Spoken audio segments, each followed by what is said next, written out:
Unfortunately, we all know what that sound is. That is the sound of an ambulance rushing to come save someone. Now, I want you to do me a favor. I want you to close your eyes and I want you to imagine two drivers. We're going to call them driver A and driver B. Driver A and driver B are driving as fast as they can on the highway because unfortunately they overslept. Now they're running late for work. Driver A, he didn't mean anything by it. He didn't mean anything personally, but he jumps in front of driver B and he doesn't use his turning signal. Now, he saw a small gap in the road and he's trying to hurry up and get over, and he forgets to use his turning signal and he jumps in front of driver B because this lane that driver B is in, the traffic seems like it's actually moving a little bit more swift. So he jumps in front of driver B. Now, like I said, both of these people, they are running late. Driver B, he's already in an angry mood. He's having a bad morning. He didn't have his coffee this morning. You know how some of us get when we don't have our coffee, and he didn't have time to eat breakfast. So driver B is frustrated, and he's angry because of the fact that driver A jumped in front of him. Driver B feels like he was disrespected. So now he's going to try to get some payback. Driver B decides to jump over in the other lane, and he drives as fast as he can, and he sees driver A. He looks over and he jumps right in front of him, and he doesn't use his turning signal because he's upset and he wants to show him who's boss. So now both of these cars are like racing, driving, and trying to cut each other off, and then boom, unfortunately, there's a huge accident. Good afternoon, my name is Sean Thornton, and today I'm going to talk to you all about why road rage is not worth it.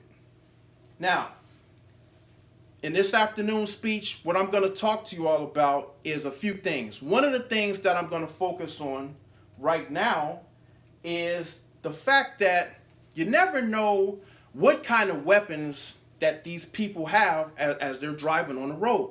For example, in the picture, there's an elderly woman, looks like she's maybe about 70, 80 years old, and she has a weapon. She has a pistol. So you never know what people are carrying in their cars. And unfortunately, if you're in a road rage scenario with someone and you both happen to get out of the car because you're screaming at each other, you're fussing, and one of these people pull out a weapon or a gun or whatever, you just never know what's going to happen. So you have to be careful of who you get into altercations with, because you never know what kind of weapons they're going to have.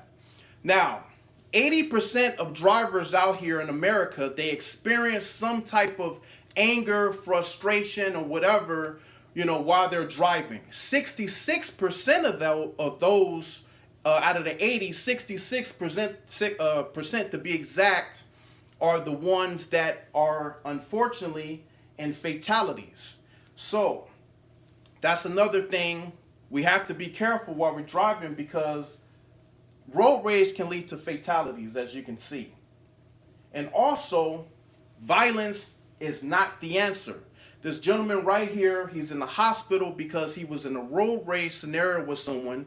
The person jumped out of the car. Now they're fist fighting with each other. And unfortunately, the guy was a lot bigger than him, and he basically beat the crap out of him, unfortunately. So you never know who really knows how to fight.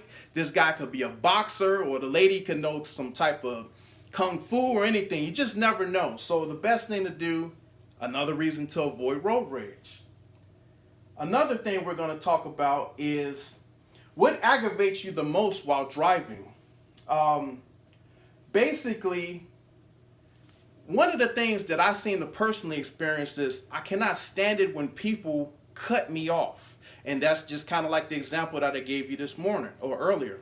I don't like it when people jump in front of you. It feels like you kind of getting disrespected. And this happens to basically 12% of the people that's having road rage. 12% of that comes from, feeling like they were disrespected because someone jumped in front of them. 4% is basically from drivers who speed, and 4% comes from drivers that don't use their turning signal. And a lot of people out there are texting these days, or on social media or whatever. Unfortunately, they're not supposed to be doing that, but unfortunately a lot of people nowadays are doing that as well. And that's what another 4% comes from. And people get upset when they see them on their phones, so now they want to cut them off. And it's just all types of forms of road rage that can come from that.